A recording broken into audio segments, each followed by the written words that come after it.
A girl that we will call Kaylee grew up in Iowa, and during her senior year of high school, she experienced what would become the strangest and most bizarre incident of her entire life.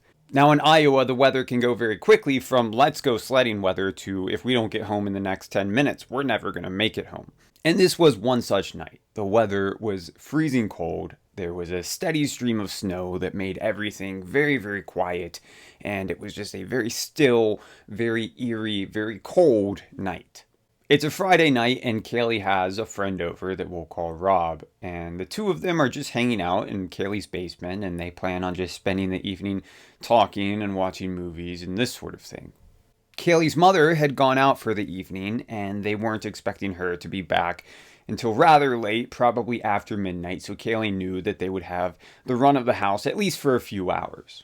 Kaylee's mom tended to be pretty relaxed. She didn't really care if Kaylee had people over. So in Kaylee's house, by this point, senior year, it was common that her mom would come home and she would just see a bunch of kids in her basement. And that was just a normal thing for Kaylee. She had gotten to the point that her mom trusted her to be responsible having people over.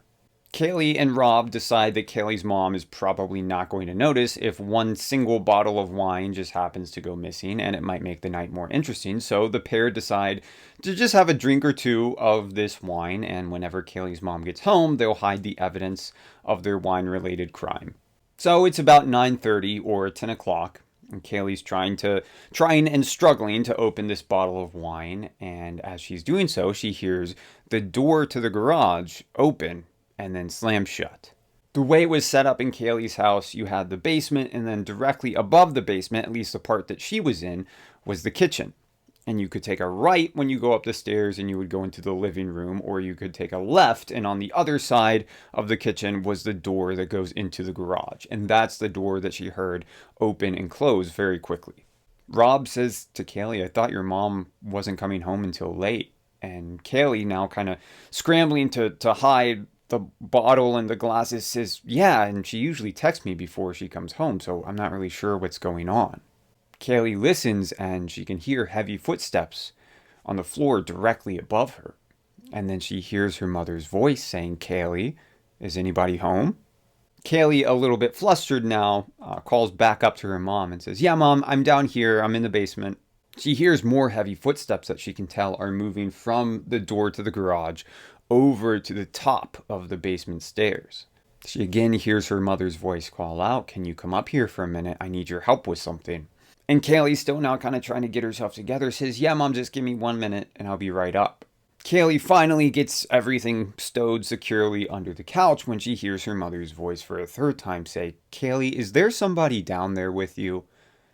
And that struck Kaylee as odd for two reasons.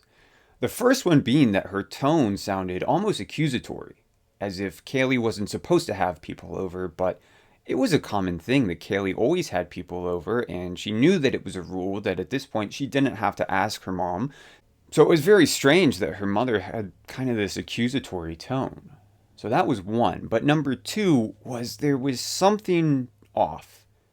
She couldn't put her finger on it. It was something almost imperceptible. Now, Kaylee knew her mother better than anybody. And anybody else in the world might not have been able to pick up on it, but Kaylee could. Something in her mother's voice was just 1 degree off. And she couldn't put her finger on it. It wasn't necessarily something tangible, but it was definitely something that made her stop and furrow her brow. Kaylee responds now, yeah, Mom, Rob's down here. And she listens. And now there's no response, and she doesn't hear any more footsteps. It had sounded like her mother had made her way to the top of the stairs to have a conversation, but now she didn't hear anything.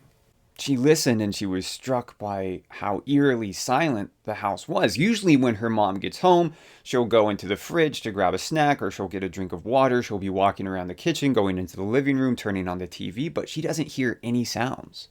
Kaylee goes over to the stairs to go up into the kitchen, and she starts climbing them. And with every stair she climbs, things just kept feeling weirder. By the time she got close to the top of the stairs, it felt like every particle in the air had this weird electric charge. Kaylee gets to the top of the basement stairs, but she doesn't step out into the kitchen.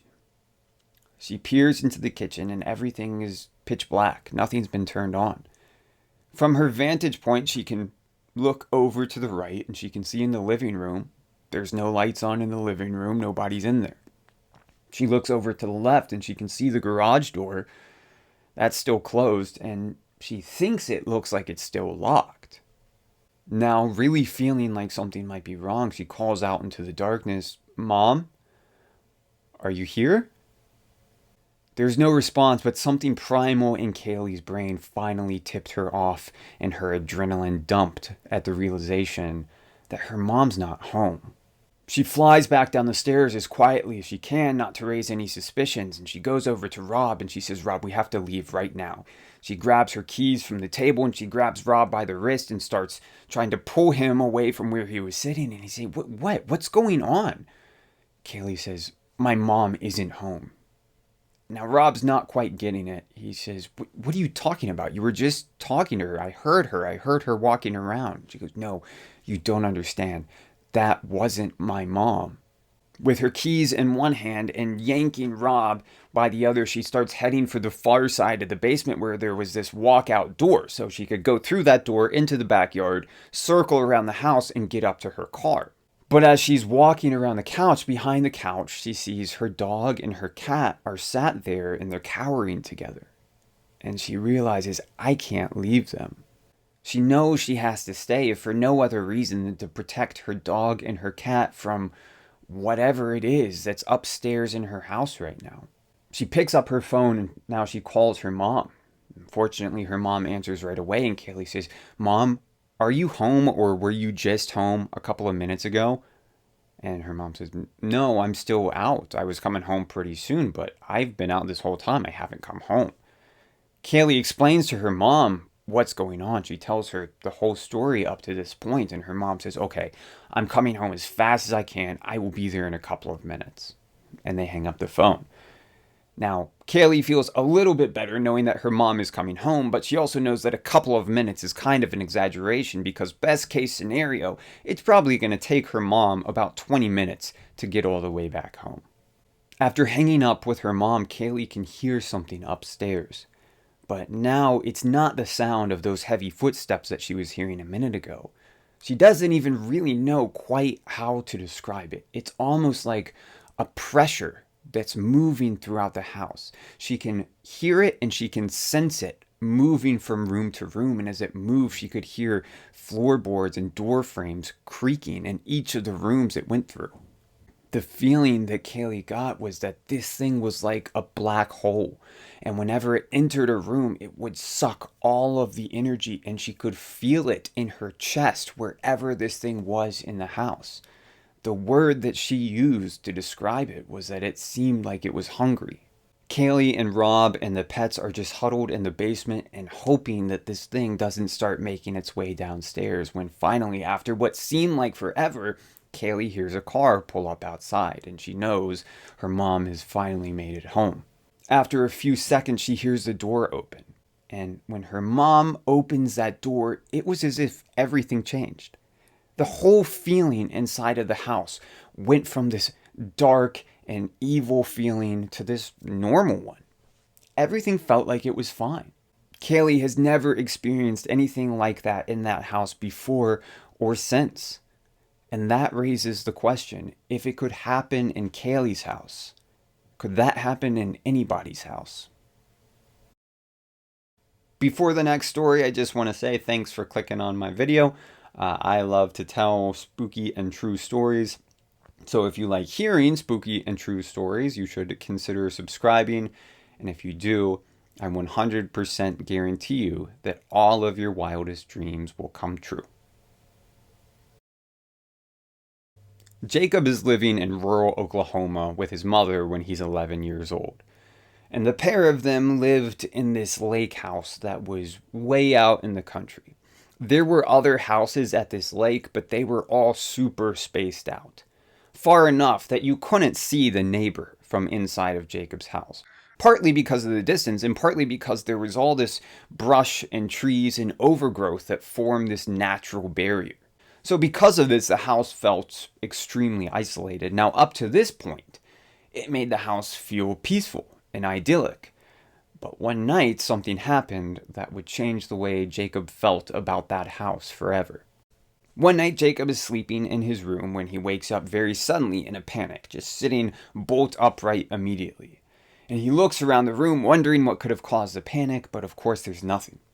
And he listens to the noises of the house, but all he can hear is his mom snoring in the living room just over in the next room. So he figures that he must have just been having some kind of nightmare that woke him up, and he's already forgotten about it. So he tries to calm himself down a little bit, and he lays back down, but then he realizes that he's confronted with a whole new issue, and that's that he really, really needs to go to the bathroom. Now, the way that their house was set up, you had Jacob's room.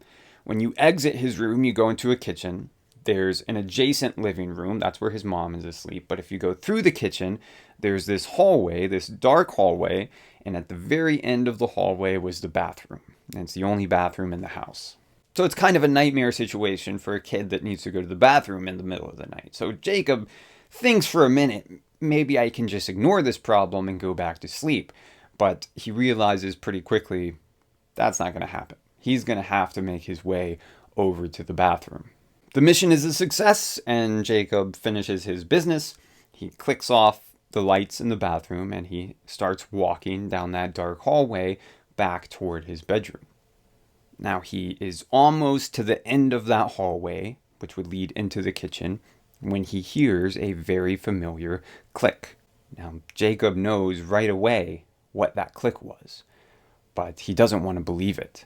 He knows that that click was the sound of the bathroom lights turning back on. Slowly, he turns around, and sure enough, the lights in the bathroom are now back on. He stares for a minute, kind of wondering how this could be when he sees the lights go off, and again accompanied by that very distinct click. Jacob is kind of frozen in disbelief and just watching when it starts cycling very quickly. Click, click, click, click, click, off and on, off and on, off and on, faster and faster. It begins to go so fast, it almost seems like there's a strobe light in the bathroom that's illuminating the bathroom and the hallway for only a millisecond at a time, until finally there's one final click and the bathroom and the hallway are plunged back into darkness. Now, because Jacob had been staring at the bathroom light, his eyes need a minute to readjust to the darkness. So he just stands fixed in the hallway for a moment, trying to adjust his eyes back to the darkness, when he sees something that he hadn't seen before. There at the entrance of the bathroom, on the floor, is this white mass. Now he thinks for a moment that his eyes are just playing tricks on him, so he continues to stare, and the longer he stares, the more detail that he sees. This thing is not just a white mass. It has arms, and it has legs, and it has a head. And it's looking right at him. This thing is crouched on all fours on the floor like an animal. It's a person, or he thinks it's a person. He's not really sure. It looks to be about the same size as he is, but something about its proportions are way off. But it's definitely staring straight at him.